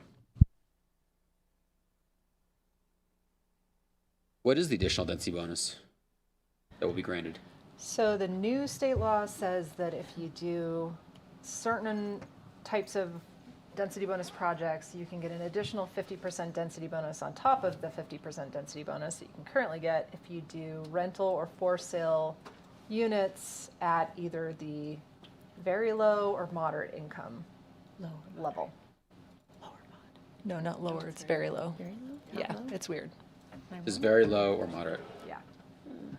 So as long as you do additional units at one of those income levels, whether they're for sale or for rent, then you can get up to 100% density bonus. That is weird. It's very low or moderate. Yeah, it doesn't include low. Yeah, I think we were thinking that there was maybe just a gap they were trying to fill with this new legislation. That's all I got. That's all I got. All I got. Well, then I think we need a motion. Well, wait a minute. We have a bunch of. We can make a motion with all our little notes. Right. Do you want Laura to read you a list? Sure. That's exactly what we wanted. Okay.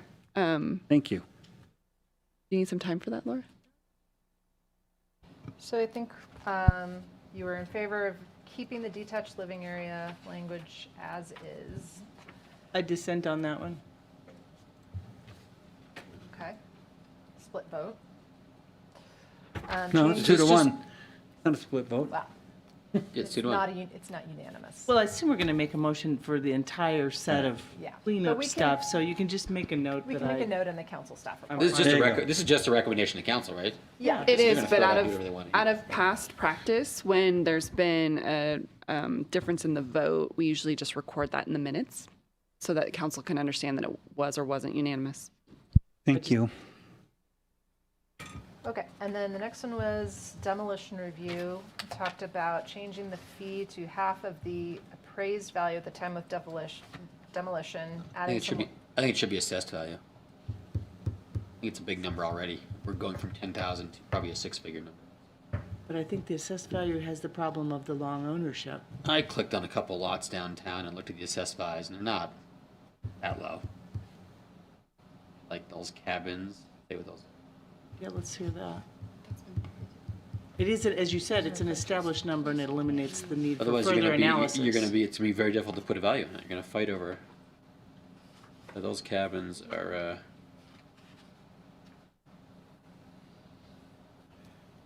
Remember, it's not, that's a maximum amount that can be charged. It could be We're going anything from under 10 that. But we're going from a maximum of 10,000.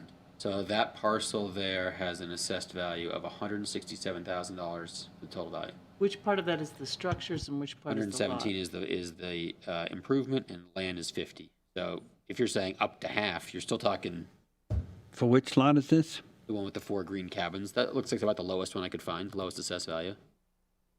So now you're talking an $80,000 or $90,000 versus 10. It's still going to be at the discretion of council. But if you said the appraised value, well, who's going to value that property? It's for sale now, isn't it? Yes. What's it for sale for? I don't remember. Well, it's not worth that because no one's bought it yet. That's correct. Prices. But But again, like- appraisers, that's what appraisers do. They Yeah, so deal then, with that. so, then you have a fight over who's going to, who values that. An assessed value at least can say, this is a number. Like I said, it's already 10x what was staff's recommendation. I just think in the situation, if there's a penalty, it's going to make it much easier to pick. Otherwise, you're going to get 3 appraisers on board to then do evaluation and pick the one in the middle, and it's going to take time. And It will be simpler. then who's going to pay for that? Now the punishing person. I mean, it could be $5,000 per appraisal. That might be itself though as well. It just seems like Yeah, adds- it's not adds a layer. 5,000 for an appraisal. You got a So commercial property. If it's a I commercial, have a house on Riverside Drive. I'm in my 80s. I pass away. I leave it to my 45 or 60-year-old son, and he tears it down. The appraisal, but that the doesn't. assessed value is You can go nothing. and click on every single one of these properties. I mean, I have Title Pro open right now. I'm clicking on these assessed values. None of them are that low. For the Take your pick. structures. Which one do you again. want to pick?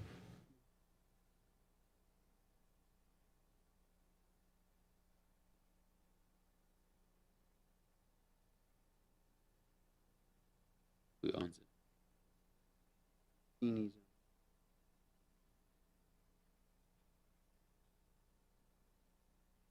Where's Michelle?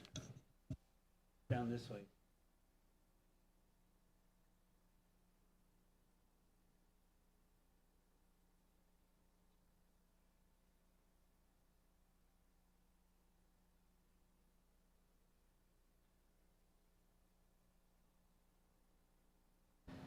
You could also, if you wanted to assess it or base it on the assessed value, but you're worried about those lower value ones, maybe you could put a minimum amount.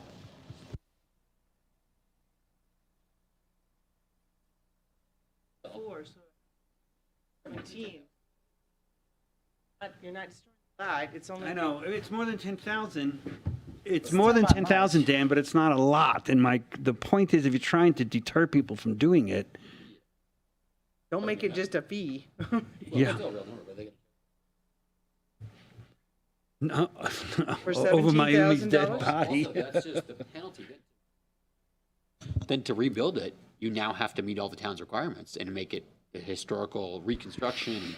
We don't want people to tear them down in the first place. For I mean, sure, for sure. Yeah, that's and- where we're at because the rebuilding, even though the Secretary of the Interior says you can reconstruct this, it is not the original doubt. building, obviously, No doubt. right? It is a replica of what was there.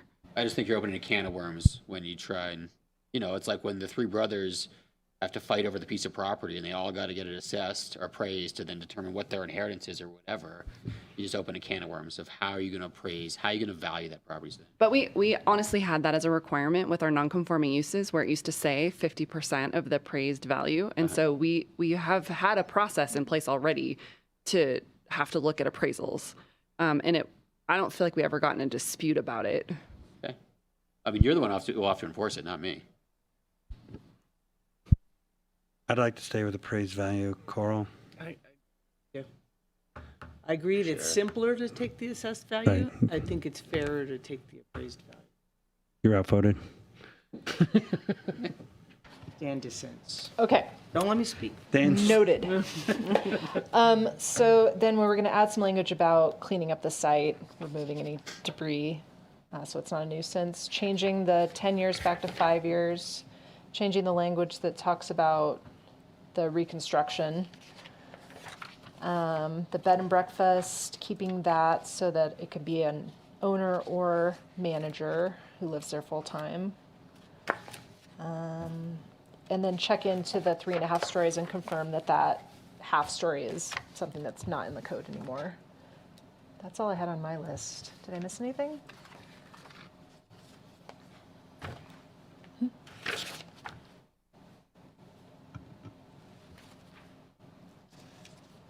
no, we started with you were going to leave the detached living areas as written, right? Right. And then for the cleanups, do we have any notes there?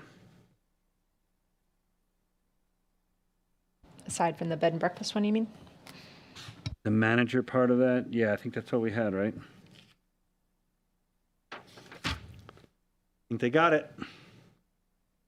Wait. What were we gonna do to the food truck one? What We is went the around in a big language? circle and ended up where we started. Mm,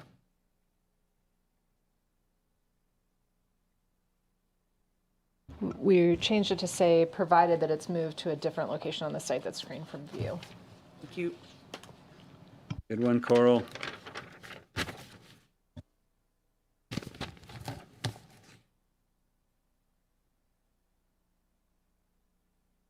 So I need a motion, I'm assuming? I move that we accept Planning Commission Resolution 2024-04 with the notes and changes that we have just enumerated. Second that. Thank you. Chair Claren, Yes. Commissioner Freeman, Yes. Commissioner Kavanaugh. Yes. Motion passes 3-0. Any staff reports? Yes. Just a quick overview for your next Planning Commission hearing in March. The agenda is a little bit in flux at this moment. We're working on possibly a set of development code amendments for the red light hostel on West River Street. You may see your first 2040 general plan associated development code amendments as well. We're working on that and trying to get that packaged. And then possibly consideration of a use permit for the Waldorf School over on Deerfield. That's kind of what we're working on right now, and we hope to have some things defined within the next week or two. That's it. You sent an update on reach codes. Are we going to discuss that, or is that just for our own edification? That was just for your own edification. And certainly if you have subsequent questions, you're welcome to send me an email, and I'll send those to Aaron Brewster, our Sustainability Program Manager. Okay.